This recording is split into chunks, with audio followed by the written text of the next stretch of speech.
একবার জেরুজালেমের মধ্যে আমর ইবনুল আস, বলবো না শেষ করে দেব, আমর ইবনুল আস রাদিয়াল্লাহু তাআলা আনহু জেরুজালেমের মধ্যে গেছে, খ্রিস্টানদের সাথে যুদ্ধ হবে। জেরুজালেমের চৌরাস্তার মধ্যে একটা মূর্তি বানানো ছিল, ঈসা নবীর মূর্তি তারা বানায় রাখছে। খ্রিস্টানরা জেরুজালেমের চৌরাস্তার মধ্যে ঈসা নবীর মূর্তি বানায় রাখছে।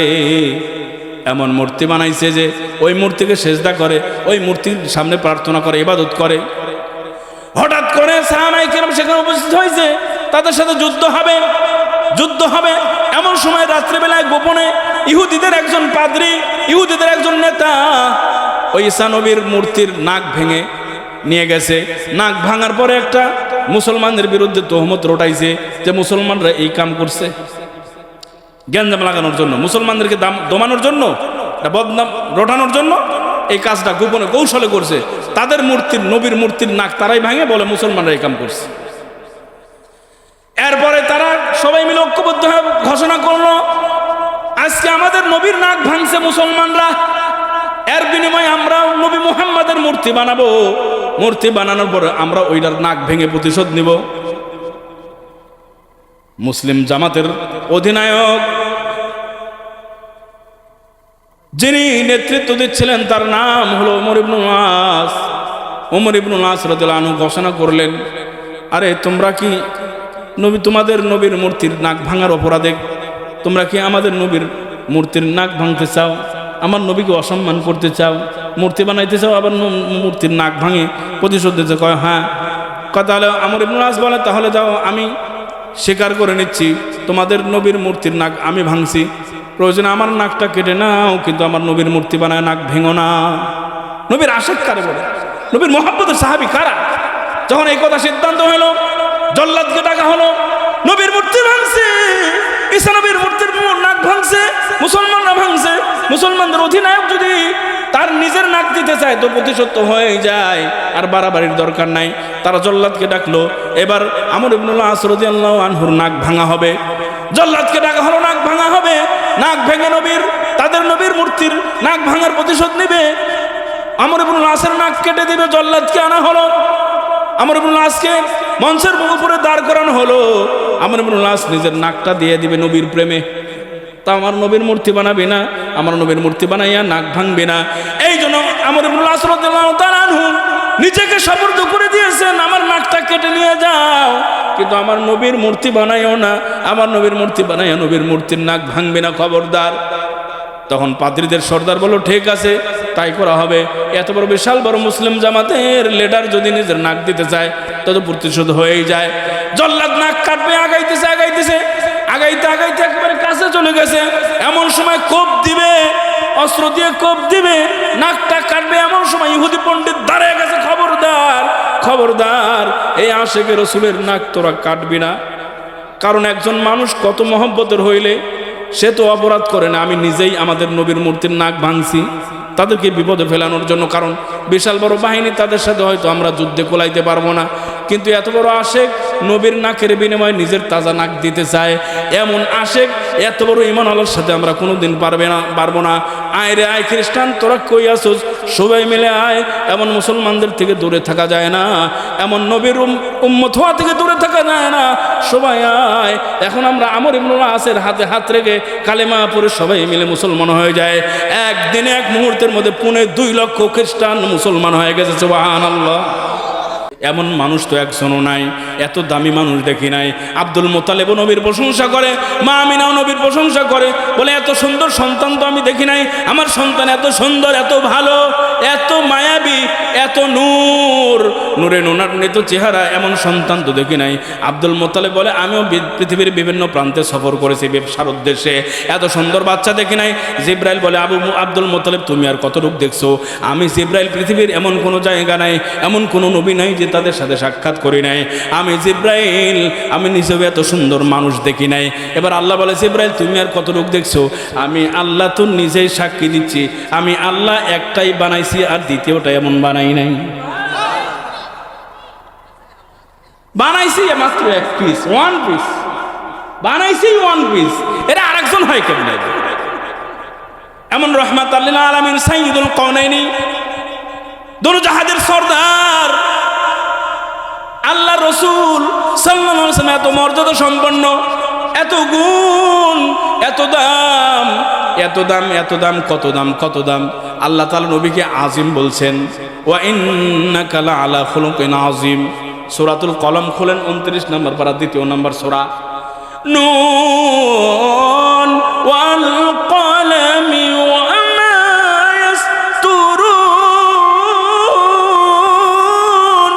মা আনতা বিনি'মাতি রাব্বিকা বিমাজনুন ওয়া ইন্না লাকা লাআজরান গায়রা মামনুন ওয়া ইন্নাকা লা'আলা খুলুকিন আযীম।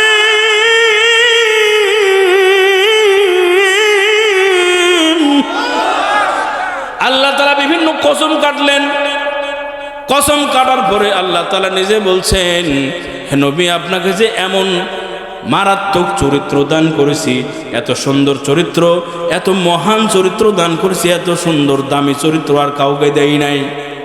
খুলুকে আজিমওয়ালা পয়গম্বর, এত দামি চরিত্র আর কারো নাই, এমন মহান চরিত্রওয়ালা নবী। এই মহান দ্বারা কি বোঝাইছে? কিছু সাহাবীদের মনে খটকা, এই মহান দ্বারা কি বোঝাইছে, কি পরিমাণ, পরিমাপটা কি? নবী যে উত্তম মহান চরিত্র, দেখে মহানের পরিমাপটা কি? এই পরিমাপ জানার জন্য সাহাবায়ে কেরাম হযরত বিলালের কাছে গেছে। কিছু সাহাবী হযরত বিলালকে বলে, বিলাল, তুমি তো নবীর একজন মহব্বতের সাহাবী, নবীর জন্য জীবনকে উৎসর্গ করে দিয়েছো। বেলাল, তুমি একটু বলো নবীকে মহান চরিত্র দ্বারা আল্লাহ তাআলা কি বুঝিয়েছেন? এবার বেলাল বলে, আমি একজন হাবশার কৃতদাস, আমি নবীর মহান চরিত্র গুণ কিভাবে তোমাদেরকে শোনাবো? এই মর্যাদা কত বেশি, এর পরিমাপ কত আমি তো বলতে পারবো না। তোমরা যদি শুনতে চাও তাহলে নবীর কলিজার টুকরা ফাতেমার কাছে যাও, কারণ নবীর কলিজার টুকরা, নবীর দেহের একটা টুকরা অংশ হলো ফাতেমা, ঠিক কিনা? বিবি ফাতেমা নবীর কলিজার টুকরা, নবীর দেহের একটা অংশ, তার কাছে যাও। সবাই মিলে হযরত ফাতেমা রাদিয়াল্লাহু আনহার কাছে গেছে, যার পরে বলছে মহান চরিত্র দ্বারা নবীকে কি বোঝানো হয়েছে, এর পরিমাপটা কি, কত বড়? এবার ফাতেমা রাদিয়াল্লাহু আনহা বলছে, আমি তো তেমন জ্ঞান রাখি না, তোমরা যদি মহান চরিত্র, কত বড় চরিত্র, নবীর দাম কেমন, এটা যদি জানতে চাও তাহলে তোমরা আমার স্বামী আলীর কাছে যাও, কারণ আলী কত বড় আলেম, আলী এত বড় আলেম যার শানে রাসূল বলছেন, আনা মাদিনাতুল ইলমি ওয়া আলিউল বাবুহা, আমি নবী হলো এলেমের শহর, আর ওই শহরের দরজা একমাত্র হলেন হযরত আলী। এমন এলেমওয়ালা মানুষের কাছে না গেলে মহান চরিত্র দ্বারা কি বোঝাইছে এটা কেউ বলতে পারবে না। সমস্ত সাহাবায়ে কেরাম মিলে হযরত আলীর কাছে গেছে, আলী, তুমি বলো তো নবীকে আল্লাহ তাআলা যে মহান চরিত্রওয়ালা বলছে, এই মহান দ্বারার এর এরিয়াটা কত বড়, এর মর্যাদার ধারণ ক্ষমতা কেমন, কতটুক বড়, এর মর্যাদা কি পরিমাণ? এবার হযরত আলী বলে, প্রশ্নের উত্তর দিতে পারি, আমার একটা প্রশ্ন আছে, এই প্রশ্নের উত্তর যদি দিতে পারো তাহলে আমিও উত্তর দিব। কয়, আলী, আসলাম এক কাজে, তুমি আবার আরেক ভেজাল লাগাই দিছো। তোমারে প্রশ্ন করছি, তুমি উত্তর দিবা, তুমি আবার আরেক ভেজাল লাগাইছো, আমার আবার কি প্রশ্ন করবে? হযরত আলী প্রশ্ন করছে, আচ্ছা বলো তো, আল্লাহ তাআলা এই আরব ভূখণ্ডের মধ্যে কি পরিমাণ সম্পদ দিয়ে দিছেন? আরব ভূখণ্ড প্রায় 50টা এরকম দেশ মিলে আরব ভূখণ্ড বলা হয়। এই বিশাল বড় এরিয়ার মধ্যে কি পরিমাণ স্বর্ণের খনি, তেলের খনি, সব মিলে হীরা, মণিমুক্তা, কি পরিমাণ সম্পদ আছে বলো, তোমরা বলো, এটার উত্তর দাও আগে, তারপরে নবীর ব্যাপারে উত্তর দিব। কি বলেন? কারো ক্ষমতা আছে? আমাদের বাংলাদেশ একটা দেশ, ছোট্ট একটা দেশ, যেখানে নিজের দেশের নাম লেখার জায়গা নাই। এই দেশের কি পরিমাণ সম্পদ আছে আমরা বলতে পারবো না? যেখানে আরব কান্ট্রি, আরব ভূখণ্ড, বিশাল বড় জায়গা, প্রায় অর্ধ পৃথিবীর কাছাকাছি, এই ভূখণ্ডের মধ্যে কি পরিমাণ সম্পদ আছে এটা কি বলতে পারবে? এখন সবাই, সমস্ত সাহাবীরা একসাথে উত্তর দিল, আলী, যে জটিল কঠিন প্রশ্ন করেছো, এত বড় প্রশ্নের উত্তর আমরা কি করে দিব? নিজের সম্পদের হিসাবই তো অনেকেই জানে না। আমাদের বাংলাদেশে এমন ধনী আছে না নাই? নিজের সম্পদ কত হাজার কোটি টাকার মালিক, আর কত হাজার কোটি চুরি কইরা বিদেশের বাড়িতে পাচার করছে, এই খবর নিজেও জানে না, আছে না নাই? দেশের সম্পদ লুটপাট কইরা কানাডার মধ্যে শত শত বাড়ি করছে, এমন লোক বাংলাদেশে আছে না নাই? আরে আবার উম্মত দাবি করে, নবীর উম্মত দাবি করে, এত বড় চোর, এত বড় দেশের সম্পদ লুণ্ঠনকারী, আবার নবীর উম্মত দাবি করে। লজ্জা থাকলে আর কি করতে পারতো, কি বলেন, পারতো না। যাই হোক, আল্লাহ রসুল সাল্লাল্লাহু আলাইহি সাল্লামের মর্যাদা কেমন, এই মর্যাদার জন্য প্রশ্ন করার পরে হযরত আলী বলে, তোমরা যদি বলতে পারো আরব ভূখণ্ডে কি পরিমাণ সম্পদ আছে, সমস্ত সাহাবায়ে কেরাম এক বাক্যে বলছে, আলী আমাদের দ্বারা সম্ভব না, এত বড় প্রশ্নের উত্তর আমরা দিতে পারবো না, নিজের সম্পদের খবরই তো অনেকেই বলতে পারে না, সেখানে আরব ভূখণ্ডের মধ্যে কি পরিমাণ সম্পদ আছে আলী এটা কি বলা সম্ভব নাকি? এবার আলী বলে, আচ্ছা এবার তোমরা আমার উত্তর নাও, যেখানে আল্লাহ তাআলা শুধু আরব ভূখণ্ড না, তামাম পৃথিবীর ব্যাপারে আল্লাহ বলছে মাতাউন কলিল, মাতাউন কলিল, সারা দুনিয়াতে যে পরিমাণ সব সম্পদ আছে সব অল্প, আর আমার নবীর ব্যাপারে বলছে খুলুকে আযীম, আর নবীকে দিছি বিশাল চরিত্র। সারা পৃথিবীর সম্পদ অল্প, সেই আল্লাহর ওই জবান দিয়ে আবার বলে নবীর চরিত্র আখলাক সর্বোচ্চ বড়, যে আল্লাহ তাআলা এত বড় পৃথিবীর সম্পদকে নগণ্য বলছেন, একেবারে নগণ্য, যার কোনো দাম হয় না, সেই আল্লাহ নবীর ব্যাপারে বিশাল বলছে যে তোমরা ছোট্ট ভূখণ্ড আরব ভূখণ্ডের সম্পদের খবর দিতে পারো না, উত্তর দিতে পারো না, আমি আলী ক্ষুদ্র একটা মানুষ, ছোট্ট একটা মানুষ হইয়া মহানবীর মহান শব্দের ব্যাখ্যা আমি আলী তোমাদের সামনে কি করে শোনাবো? সুবহানাল্লাহ। বুঝেন নাই বিষয়টা, বুঝেন নাই? নবী কত বড়, কত সম্মানের অধিকারী, নবীর আখলাক কত ভালো, কত চমৎকার আখলাক, নবীর যে দিক দিকেই আপনি তাকাবেন সেই দিকেই সর্বোচ্চ বড় তিনি, তার মতো কেউ নাই, তার দৃষ্টান্ত কেউ নাই। আল্লাহ যেমন লাইসা কামিসলিহি শাই, তার মতো কেউ না। আল্লাহ তাআলা নবীকেও এত বড় বানাইছে যে নবীর মতো কেউ না। বোঝে না, এখনো বোঝে নাই? আছে নাকি নবীর মতো কেউ আছে? নাই। উনি একক একক করে আল্লাহ তাআলা বানাইছে, এক পিস বানাইছে। সুবহানাল্লাহ। এই নবীর আখলাক কত ভালো, কত উন্নত মানের চরিত্র, তার চেহারা কত সুন্দর, তার চেহারার বর্ণনা হাদিসের মধ্যে আসছে যে হযরত ইউসুফ নবীর কথা বলা হয়, ইউসুফ নবী পৃথিবীর মধ্যে সর্বোচ্চ সুন্দর, এমন কথা শুনছেন কিনা? সারা পৃথিবীকে আল্লাহ তাআলা যে একটা রূপ লাবণ্য দান করেছে, সারা পৃথিবীর সমস্ত মাখলুকাতের মধ্যে, সমস্ত নারী পুরুষের মধ্যে যে পরিমাণ রূপ দান করছে, কোটি কোটি কোটি হাজার হাজার কোটি লক্ষ কোটি মানুষকে যে পরিমাণ রূপ দান করছে, আল্লাহ তাআলা সমস্ত রূপকে দুই ভাগ করে এক ভাগ করে একজন মানুষ ইউসুফ নবীকে দান করছে। তাহলে ইউসুফ নবী কত বড় সুন্দর। এই জন্য আল্লাহ রসুল যখন মেরাজে গেছে, মেরাজে যাইয়া যখন দেখছে ইউসুফ নবী এক আসমানের উপরে বসা আছে, নবীন নিজে এই গল্প সাহাবীদের সামনে শোনাইছে, মিরাজের রাত্রে কি দেখে আসছি। আল্লাহ রসুল মিরাজে কি দেখে আসছে, তার মধ্যে অন্যতম একটা দেখা দর্শনীয় বিষয় হলো ইউসুফ নবীর সৌন্দর্য আল্লাহ তাআলা তারে দেখাইছে। নবী খালি কোরআনেই পড়ে, নবী খালি কোরআনেই পড়ে। ইউসুফ নবী অনেক বড় সুন্দর ছিল, কিন্তু কেমন সুন্দর নবী তো দেখে নাই, কারণ নবী তো অনেক পরে দুনিয়াতে আসছে। এই জন্য আল্লাহ তাআলা মেরাজের মধ্যে নিয়ে ইউসুফ নবীর চেহারাও দেখায় দিছে। আল্লাহ রসুল নিজে ইউসুফ নবীকে সচক্ষে দেখে আসছে। দেখে আসার পরে সাহাবীদের সামনে বলছে, ও সাহাবী, জানো না, আমি এমন একজন সুন্দর মানুষকে দেখলাম, সারা পৃথিবীর সমস্ত মানুষকে যে পরিমাণ রূপ দান করছে তার অর্ধেক পুরাটাই একজন মানুষ ইউসুফ নবীকে আল্লাহ দান করছে। এত সুন্দর। এই জন্যই তো ইউসুফ নবীর চেহারা সুন্দর দেখার কারণে মিশরের যুবতী রমণী যারা ছিল, তারা নিজের আঙ্গুল কেটে রক্ত বের করে দেয়, হাতের আঙ্গুল কেটে বিচ্ছিন্ন করে ফেলে দেয়, টের পায় না। মা আয়েশা সিদ্দিকা রাদিয়াল্লাহু তাআলা আনহা তিনি আমার নবীর সৌন্দর্য বর্ণনা করেন। লানা শামসুন ওয়ালিল আফাকি শামসুন, লানা শামসুন ওয়ালিল আফাকি শামসুন ওয়া শামসি আফজালু মিন শামসিস সামাই।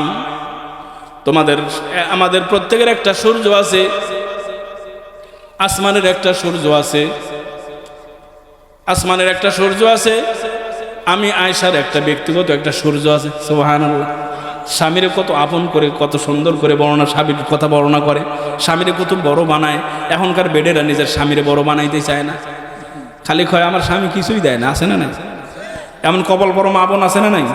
স্বামী কিছুই দেয় না, কিছুই, এরে বলে কিছুই দেয় না, এরে 20 বছর 30 বছর ধরে পাল্টাছে, এর সব সময় খাওয়ন দাওয়ন বরণ যা লাগে সব দায়িত্ব পালন করে, এরপরে কিছুই দেয় না, কিছুই দেয় না। তোর স্বামী কত কি দেয়, যা চাস তাই দেয়। আমার এক বুড়া কপালে জুটছে, হে কিছুই দেয় না আমার। এমন আছে না খাটাস? আল্লাহ তাআলা হেদায়েত দান করে। কিন্তু মা আয়েশা সিদ্দিকা রাদিয়াল্লাহু তাআলা আনহা নবীকে এত বড় করেন, সূর্যের সাথে তুলনা দিয়েছে, কয় লানা শামসুন, আমার একটা সূর্য আছে, অলিল আফাকে শামসুন অশামসি আফজলু মিন শামসিস সামাই, আমার একটা সূর্য আছে যা আসমানের সূর্যের চাইতেও দামি। অশামসুন নাসি তাতলু বাদা ফাজরিন অশামসি তাতলু বাদাল ইশাই, তোমাদের আকাশের যে সূর্যটা এরা দিনের শুরু লগ্নে সকালবেলা পশ্চিম আকাশে উদয় হয়, আর আমি আয়েশার সূর্যটা এসার পরে রাত্রিবেলা আমার ঘরের মধ্যে উদয় হয়। স্বামীকে কত বড় বানায়, স্বামীর মর্যাদা কত বেশি। মা আয়েশা সিদ্দিকা নবীর গুণ কেমন প্রকাশ করছে, সূর্য তোমাদের একটা সূর্য আছে দিনের শুরুতে সকালবেলা উদয় হয়। অশামসি আফজলু মিন শামসিস সামাই, ওই আসমানের সূর্যের চাইতে আমার সূর্যটা অনেক দামি, অনেক পাওয়ারফুল। আমার স্বামী যখন ঘরের মধ্যে ঢুকে অন্ধকার ঘর তার নূরের আলোতে আলোকিত হয়ে যায়। মা আয়েশা বলে আল্লাহর রাসূল যখন ঘরের মধ্যে প্রবেশ করে অন্ধকারের মধ্যে হাতে থেকে সুচ পড়ে গেছে, সুই ছিলেন না, কেতা সেলাই করে জামা কাপড় সেলাইতে সুই। মা আয়েশা বলে তার নূরের আলোর ঝলকে আমি আয়েশা হাতের সুইটাও দেখতে পাই। সুবহানাল্লাহ। নবী যখন হাসি দেয় নবীর হাসির সাথে সাথে নবীর দুই দাঁতে একটু ফাঁকা ছিল, এই ফাঁক দিয়ে নূরের সূর্যের মতো ঝলকানি মারতো। সুবহানাল্লাহ। এমন নবী রাহমাতুল লিল আলামিন আমরা পেয়েছি, এত দামি নবী। সেই নবীর প্রশংসা মা আয়েশা নিজে করতেছে। কয় মিশরের রমণী যুবতীরা ইউসুফ নবীকে দেখে হাত কাটছে, কিন্তু ঈমান আনে নাই, মুসলমান হইতে পারে নাই, কিন্তু আমার নবীরে দেখে হাত কাটে নাই, কলিজা কেটে দিছে, গলা কাটা দিছে, আমির হামজা সব দিয়ে দিছে। কত সাহাবী জীবন দিছে, কত সাহাবী গলা কাটা দিছে, কত কাফের মুসলমান হয়ে গেছে, কিন্তু ইউসুফ নবীর চেহারা দেখে একজনও মুসলমান হয় নাই। কিন্তু আমার স্বামী এত সুন্দর, এত দামি, এত সুন্দর চেহারা যে আমার স্বামীর চেহারা যদি ওই মিশরের যুবতীরা দেখতো, হাতের আঙ্গুল নয় কলিজা কেটে বের করে নবীর হাতে হাদিয়া দিয়ে দিত। সুবহানাল্লাহ। এই জন্য আল্লামা নববী ইমাম নববী রাহমাতুল্লাহ তার কিতাবের মধ্যে লেখে প্রায় 300-র মতো চিঠি আসছে নবীকে বিবাহের প্রস্তাবের জন্য। সুবহানাল্লাহ। 300 জন রমণী প্রায় 300-র মতো চিঠি আসছে, নবী আমি আপনার ঘরের বউ হইতে চাই, ও নবী আপনার বউ হইতে চাই। এই জন্য আল্লাহ বলে নবী ইউহাবাত নাফসাকা, ইউহাবাত নাফসাকা, যদি কোনো মানুষ, কোনো মেয়ে মানুষ যদি আপনার হাতে আসতে চায়, আপনাকে নিজের জীবনকে সফর্দ করতে চায়, আপনি নিয়ে নেন, যতজন আসে সবাইকে আপনার বিবি বানায় নেন। সুবহানাল্লাহ। অনেক বিয়াদবের বাচ্চারা নবীকে নিয়ে সমালোচনা করে, নবী কত খারাপ হইলেন, চরিত্র কত খারাপ হইলে দেখছো না, কতগুলি নারী বিবাহ করছে। আল্লাহ বলে আমার নবীর চরিত্র কুচরিত্রের কারণে করে নাই, আমি আল্লাহ হুকুম দিয়েছি, আমি আল্লাহ তার পাওয়ার দিয়েছি। নবী যেই আপনার কাছে আসে তাকেই নিয়ে নেন, কারণ আশা করে নবীর ফ্যামিলির সদস্য, নবীর ফ্যামিলির সদস্য যদি হইতে পারি, আর কিছু না হোক না হোক আখিরাতে আল্লাহ তাআলা তারে বাদ দিতে পারবে না, ঠিক কি না? একটা আশা নিয়ে আবু বকর যে বন্ধু মানুষ, সেও চায় আমার মেয়েটা নবীর ঘরে যাক। উমরও বন্ধু মানুষ, সাহাবী, সেও আমার মেয়েটা যাক। সমস্ত সাহাবীরা চাইতো আমার মেয়ে নাবালেগ। আবু বকর রাদিয়াল্লাহু আনহু মেয়ে কিন্তু একেবারে নাবালেগ বাচ্চা, যখন বিবাহ হয়েছে মাত্র 6 বছর বয়স। কত? 6 বছরের বাচ্চা, কত ছোট, একেবারে ছোট বাচ্চা না? 6 বছরের বাচ্চা। আবু বকর খালি মনে প্রাণে কান্দে, হায় রে, নবীর সাথে তো তেমন সম্পর্ক করতে পারলাম না, শুধুই সাহাবী হইলাম, নবীর সাথে যদি একটা ভালো গাঢ় মজবুতি সম্পর্ক করতে পারতাম, নবীর সাথে যদি একটা ভালো মানের সম্পর্ক করতে পারতাম, ওই সম্পর্কের দোহাই দিয়ে হাসরের মাঠে আল্লাহর কাছে দোয়া করতাম।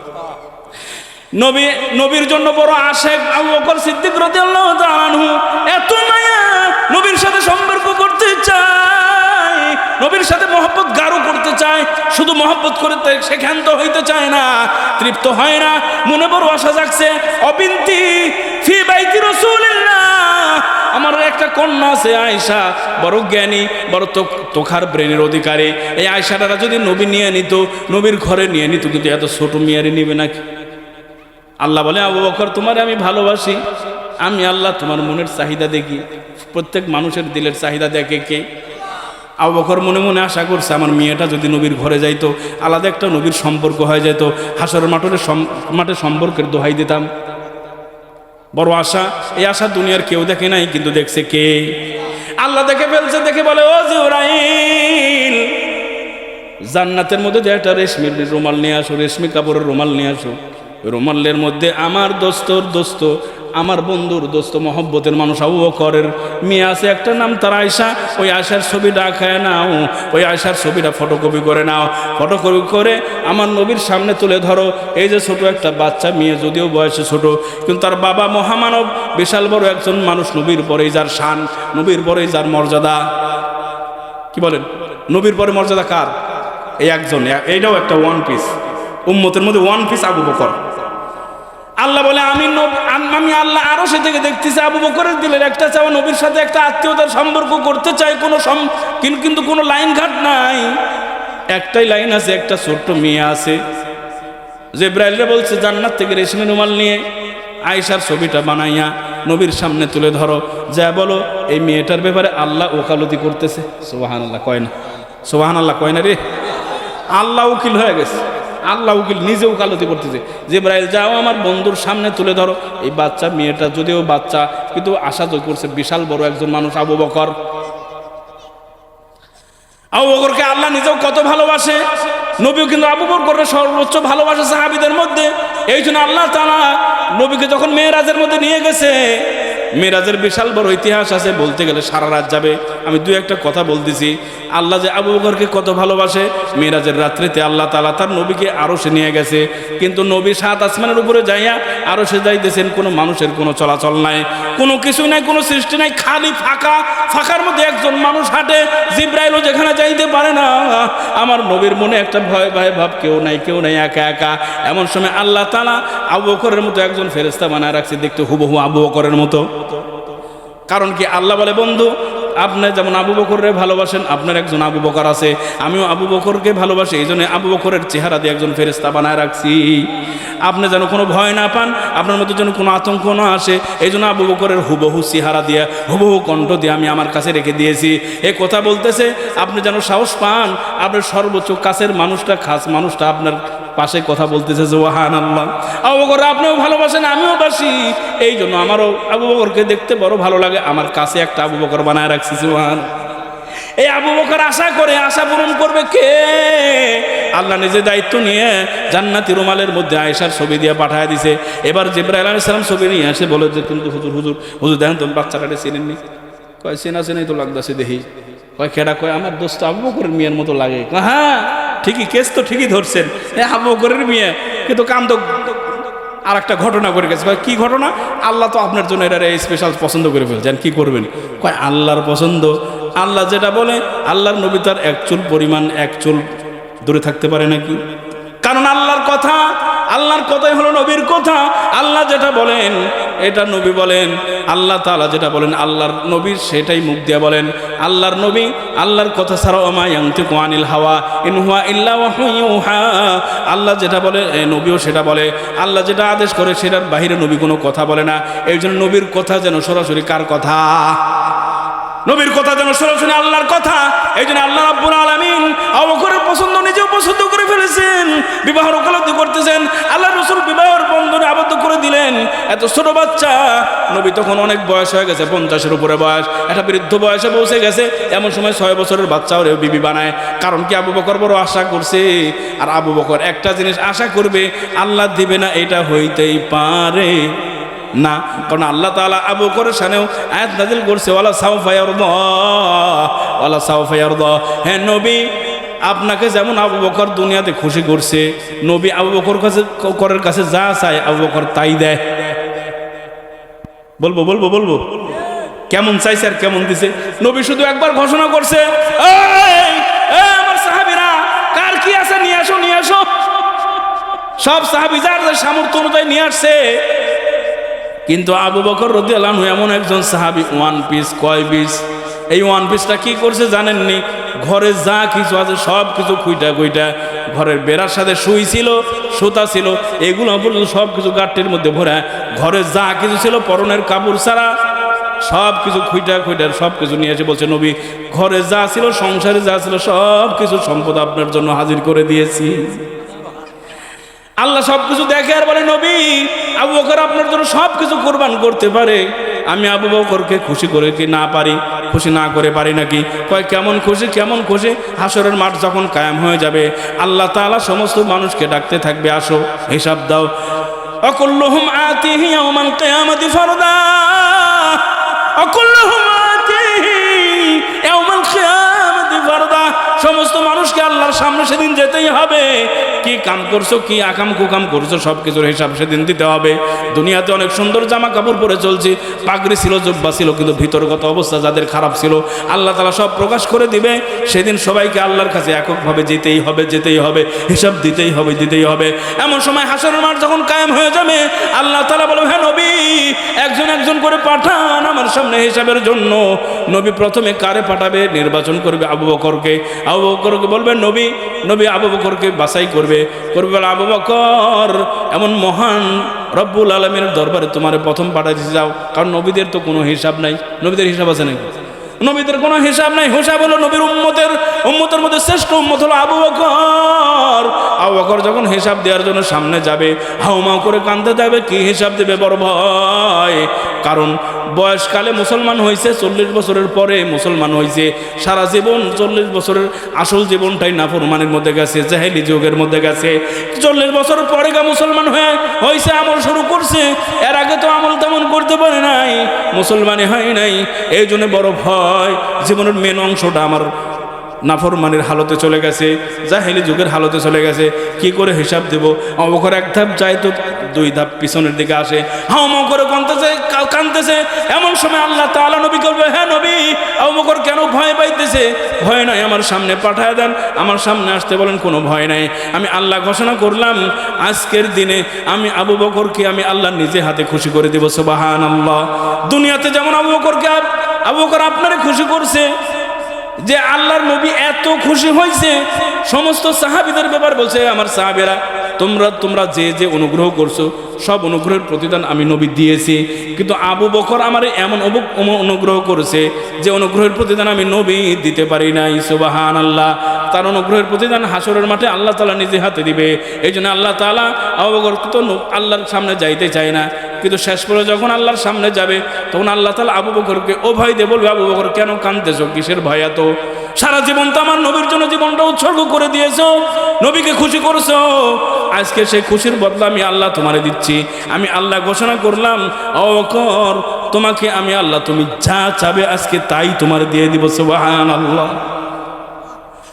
এইভাবে আল্লাহ তাআলা তার নবীকে ভালোবাসলে, আল্লাহ তাকে ভালোবাসে। আবু বকর নবীকে ভালোবাসার কারণে আল্লাহর মহব্বতের পাত্র হয়ে গেছেন।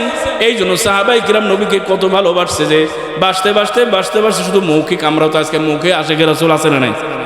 মুখে আরে আমি নবীর জন্য এই করে হ্যাং করেঙ্গা ত্যাং করেঙ্গা, কিন্তু নবীর জন্য সাহাবায়ে কিরাম মুখের আশিক ছিল না, কথার আশিক ছিল না। সাহাবায়ে কিরাম নবীদের খাঁটি আশিক ছিল, নবীর জন্য জীবন উৎসর্গ করে দিয়েছে, ঠিক কিনা? যেমন হানজালা রাদিয়াল্লাহু তাআলা আনহু নবীর মহব্বতে নতুন বিবাহ করছে, বাসর ঘর হচ্ছে, বাসর ঘর, নতুন বিবি ঘরের মধ্যে, বাসর ঘরের মধ্যে। এমন সময় হঠাৎ করে খবর আসলো, কুতিলা মুহাম্মদকে হত্যা করা হয়েছে, মুহাম্মদ নবীকে শহীদ করে দেওয়া হয়েছে। এমন ঘোষণা যখন হানজালার কানের মধ্যে আসছে, নতুন বিবাহ করছে, বাসর রাত চলতেছে, হানজালা ঝাড়া দিয়ে স্ত্রীর নিজের শরীর থেকে ছড়ায় দিছে।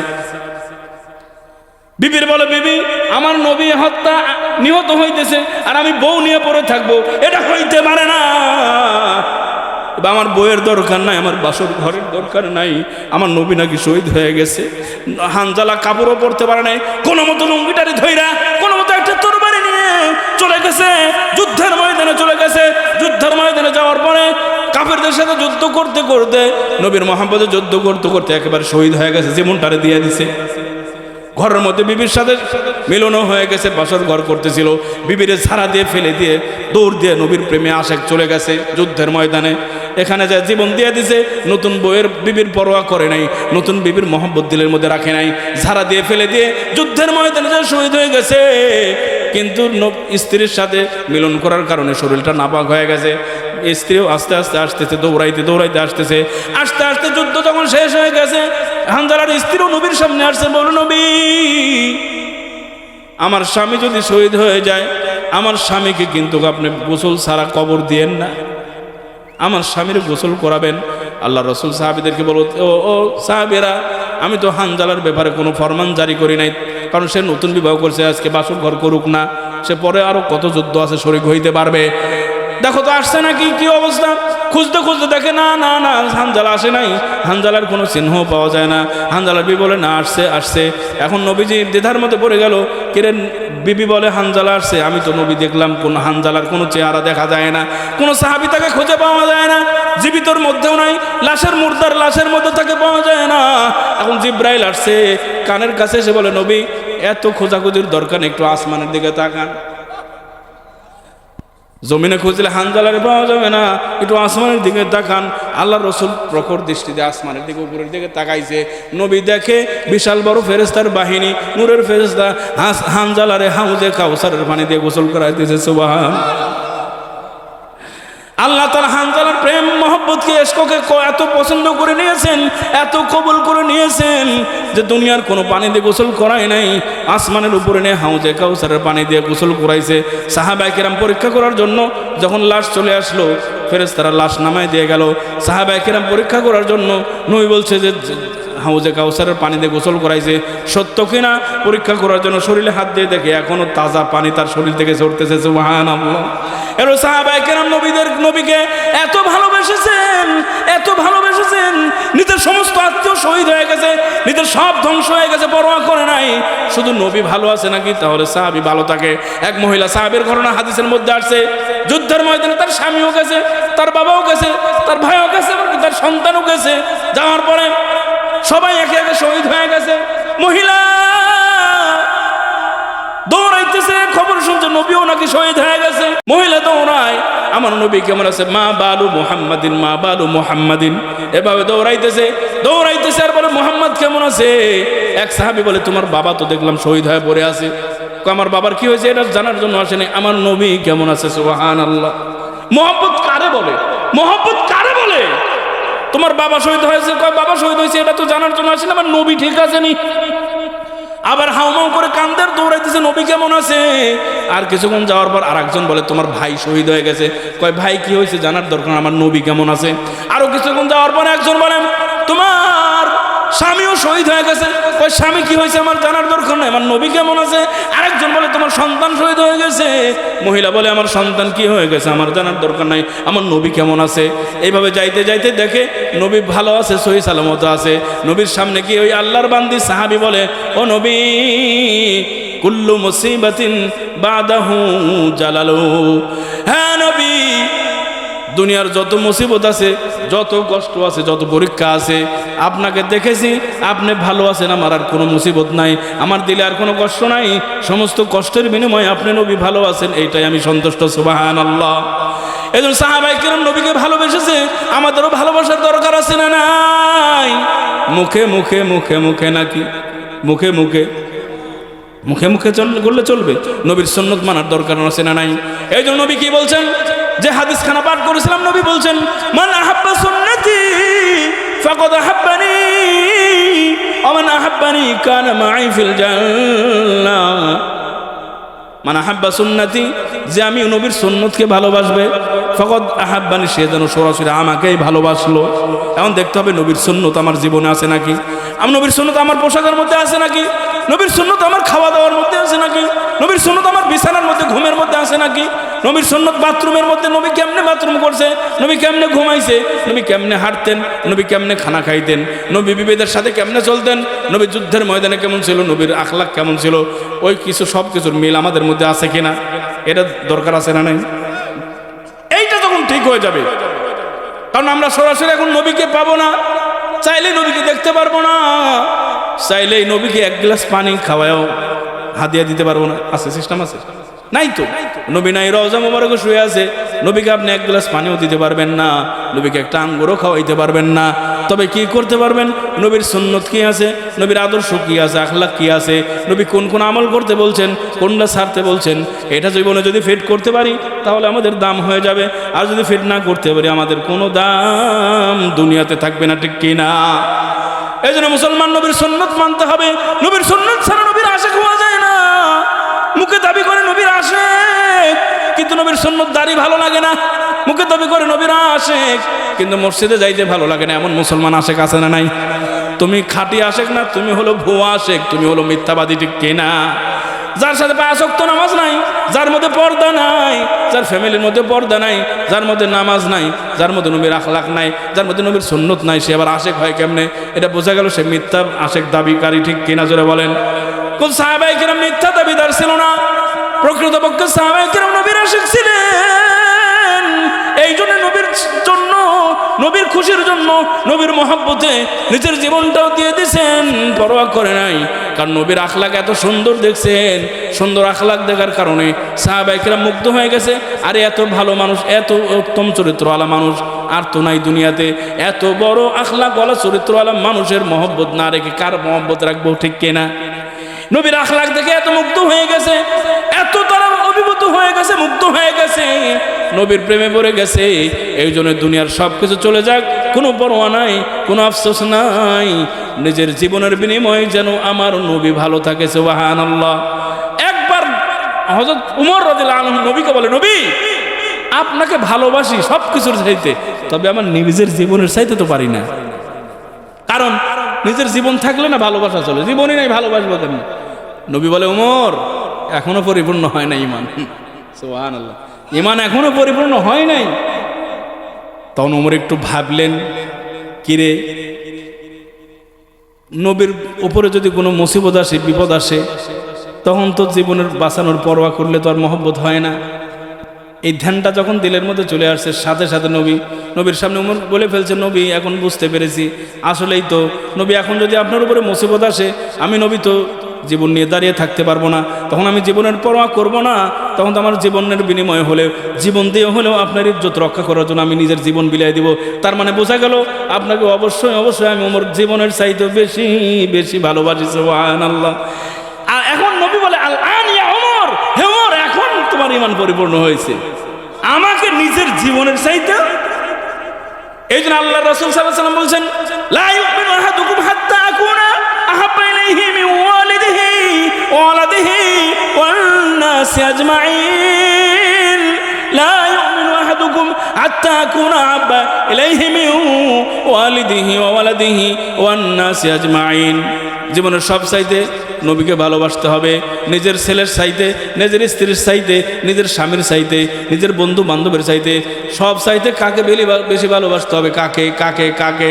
যদি না বাসো পরিপূর্ণ ইমানদার হইতে পারবা না। এই জন্য আল্লাহ তাআলা সূরা আহজাবের মধ্যে বলছেন, আন-নাবিয়্যু আওলা বিল মুমিনিনা মিন আনফুসিহিম। আল্লাহ তাআলা বলে, আমার নবী তোমাদের কাছে তোমাদের জীবনের চাইতে বেশি দামি। সুবহানাল্লাহ।